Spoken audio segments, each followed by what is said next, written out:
and welcome to Spain, Madam President of Rotary International 2022-23. Buenos dias, it's a pleasure to be with you. Buenos días. Estamos transmitiendo para Radio Internacional, televisión. La presidenta no habla español, por lo tanto tendremos que formularle las cuestiones en inglés. Thank you for having us. It's an honor for us that you give us part of your busy time to conduct this interview. A pleasure.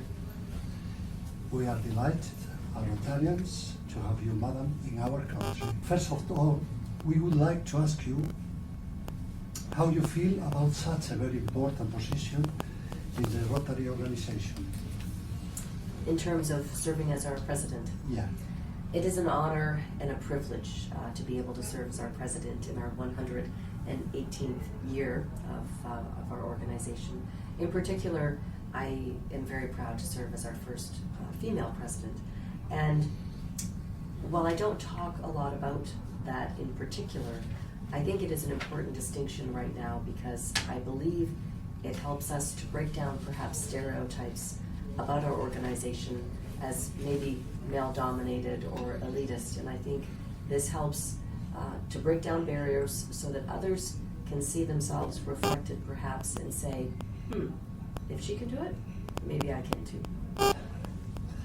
Okay. What was the reason for your Rotary visit to Spain, and which cities have you visited so far? I think we visited every single city. It has been a busy itinerary. We have been in Barcelona, we have been in La Palma, Tenerife, Madrid, my goodness, I'm going to forget something, but many cities. Malaga. Malaga, see. We've had a chance to, and the mayor of Malaga was lovely. He was delightful to tour us around the city a little bit while we were there. It has been a chance for us to meet so many members of our Rotary family, interactors, Rotaractors, Rotary Club members, and to see, to hear, to learn so much about the projects and the programs that are going on. My heart is full with everything that I have seen. From your high Rotary position, how do you see the world in these difficult moments? You know, it's interesting. We've had a chance, my husband Nick and I, to be able to be in many of our Rotary countries. It is a difficult time in our world, and we have all of us, every man, woman, and child, had a challenging couple of years, certainly with the pandemic. We all had to go through that together, and I believe it tested us in very profound ways. I also think that it has given us maybe a little bit of a level set of humanity, that we can see each other recognizing we're all the same. It doesn't matter which country, whether we look different, whether we speak different languages, we all want the same things. We want love. We want goodness for our communities, for our families. And so the more that we are different, the more I believe that we are the same. And our world is struggling. We see war, we see climate crisis, we see man-made and natural disasters happening at such incredible speed. But our Rotary family steps forward, and when something happens to someone in another part of the world, it affects us because we are one family. What are the most important projects of your Rotary year as International President of the organization? Several initiatives come to mind. The elevation of our organization, the image of our organization, for the external public to know who we are, to tell our stories. I have been taking top-tier journalists and celebrities and social media influencers with me to several programs that represent our areas of focus so that they can help us tell our story to the world outside of Rotary. We speak very well to each other, but we don't always tell the rest of the world what it is that we do. That is one very big priority. The raising up of girls and women in our world, helping them to be to step into their full potential. These have been programs that have, for the past year and a half, taken off in a very large way. And perhaps the most important thing that I could address today is we often talk about wanting new members in our organization.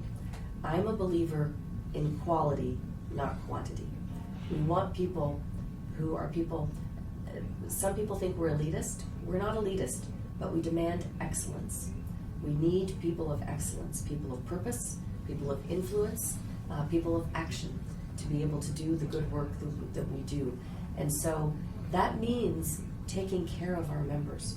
If we give our members meaningful responsibility, then they will take care of their communities. But is being a Rotarian a sign of humbleness? Oh, a sign of humbleness. That's an interesting question. Service above self is our motto, and I think that actually speaks very much to doing our good work, not for the recognition, because maybe that is a way of expressing being humble, knowing that the good work that we do has a different kind of paycheck. It's one for our hearts, and we don't do it for the recognition, but we do need to tell people what we do, because too many people don't understand what Rotary is. Friendship is part of a Rotary philosophy. You think of when Paul Harris first, our founder, when he first began collecting his friends together, the reason was for networking and for friendship. He was a lonely lawyer moving to Chicago and didn't have any friends. And it wasn't until many years later that service actually entered into what it is that we do now today. And so our roots are very much about the kind of relationships and the friendships that we have. And research tells us we join and we stay in our organization because of friendship and because of service. This is what means something to our members. Whoever has a friend has a treasure, says the Bible. See. I think that we have many treasures. Your logo for your year is a circle surrounded by 7 dot circles. See. What is its meaning? I worked with an Aboriginal Indigenous artist from Australia, and that's because we'll be having our international convention there. And we went through many different iterations of the logo, but the circle, as he explained to me, when elders would sit on the ground in circle together, when they would get up, there would be an indentation on the ground. If you, almost like a U, when you close that together and make it the circle, it becomes the ultimate connection. The dots that are around represent our 7 areas of focus. I think for many people, if they don't know the story, you might look at it and think it's people sitting around a table talking, perhaps solving problems together. When you put the circle and the dots together, he said it becomes a navigation star, a way for us to dream about the future, to imagine what our future can be. And the green line at the bottom is what was called traditionally a digging stick, something that you would use to dig up the ground, to do hard work, to build, to plant. This is for us as people of action, our metaphorical digging stick. And so it is simple, but there's a lot of meaning behind it. 7 is a magic number. And polio, the environment, peace, can we imagine a healthier, cleaner, more peaceful world? We have to. We have to imagine. We have to imagine that we can be better. Our 7 areas of focus align directly with the UN Sustainable Development Goals. We have a target, as we know, of 2030 to try and achieve these goals that the United Nations has laid out. We also know the stark reality is we're not on track. But we, as people of action, we have the ability to create lasting change in each of the areas of focus that we work on. And so it is incumbent upon, I think, every one of us to look at ways that we can make our world a better place. It is the power of one person who can make a lasting change. One person decided polio. What is the next thing that one person will think of that can help our world to be a better place? Diversity, See? equity, inclusion, 3 points of support that determine a plan. Diversity has been one of our core values since the very beginning, and quite honestly, just if you look around the 1.4 million of us in the world, we are diversity personified. Inclusion and equity are two areas where we need to break down barriers for people to be able to arrive as their true authentic selves. Inclusion in our clubs. How do we make a more inclusive opportunity? I saw a brilliant example in Brazil recently. There was a governor who stood at the podium and he recognized someone with a visual impairment was sitting in the front row.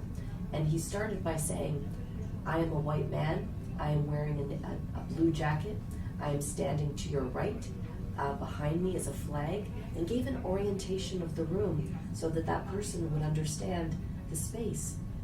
Inclusion. How do we make this possible for everyone to show up as their true, authentic selves? And then, in terms of equality, equality doesn't always mean being equal. And that's an interesting thing for discussion. It is about making sure that equal opportunity is presented, but if we have 2 plates of pasta, they don't have to be the same amount. My husband can eat more than I can, but we can be equal as long as we each have something that can nourish us. So these are concepts that we need to talk about, and they're particularly important not only to all of us as Rotary members, but certainly to our Rotaractors, our Interactors. They have already achieved gender parity in our youth programs. We have a lot that we can learn from them. According to her 11-year-old release, different is always better.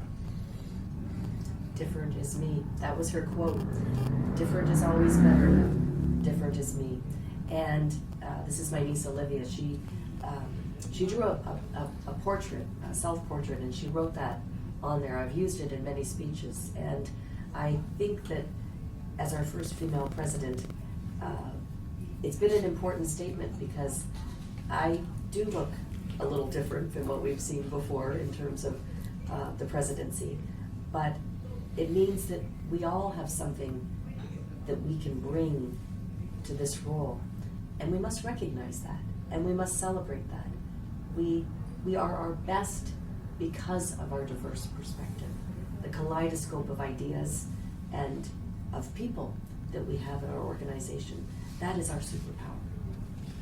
Media Street Productions was the first step on a long road. See? I formed the company Media Street Productions 27 years ago, and actually in September sold it to one of my employees, a long-standing trusted partner. And so I suppose in some ways that could be considered retirement, but I don't quite feel retired yet, and I know that there are many additional chapters that lie ahead. Madam, at the age of 16, you were already a radio reporter. See, in my late teens, early 20s, when I became a broadcaster, I was working in university and working in radio full time. And that is where I really, I believe, became passionate about storytelling. And that's something that I have brought into this organization, is really advocating for us to tell our stories so that people outside of our organization know what we do. Because when they know what we do, they want to help us. Maybe they don't want to be a member. Maybe they just would like to donate. They want to be a partner. They want to help us in some kind of way. So yes, that goes back to my very early roots, and is something that I believe is very powerful for our organization. The Rotarians in the world are more than 1.5 billion people. One country, virtual country, bigger than Estonia, Cyprus, Luxembourg, Ireland, Liechtenstein, Monaco. Yes, I like to say that we exist as one country because we don't have borders and boundaries. When things happen in our world to someone somewhere else, it's part of our family. And if someone is hurting, we hurt. If someone is happy, we're happy.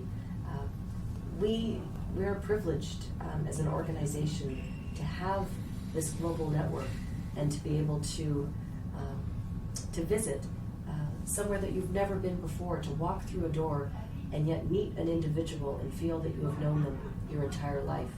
It is the integrity that we have. It is the way that we conduct ourselves, the standard that we hold ourselves to. And I believe that we represent the best of our world. And you said 1.5. We're using 1.4 right now, but 1.5 would help us to include our interactors. And I like your thinking on that front because it would be nice to include them in that number as well. And the last question, Madam. Would the world be better run by women? I've had the opportunity to meet many heads of state during the time that I have been serving in this role, both men and women. I've met impressive world leaders of both genders. I believe that it is a time in our world for a different kind of leadership. I believe that we need vulnerable leadership, realizing that vulnerability is not a liability. And I think the pandemic showed us this, that we need to be empathetic leaders. We need to be brave, courageous, bold, to be able to take decisions in ways that maybe aren't always popular, but are the best for our people. And so I don't know that it's necessarily that I would define it by gender, but I would define it by the style and the characteristics that I see in people who I believe are the best leaders of our world. Many thanks for having us. It was a pleasure to have here in Spain, and I hope you enjoy your stay in Spain. Thank you very much. Muchas gracias. It has been an amazing opportunity, and to our Rotary family, they have been so kind. Okay,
I'll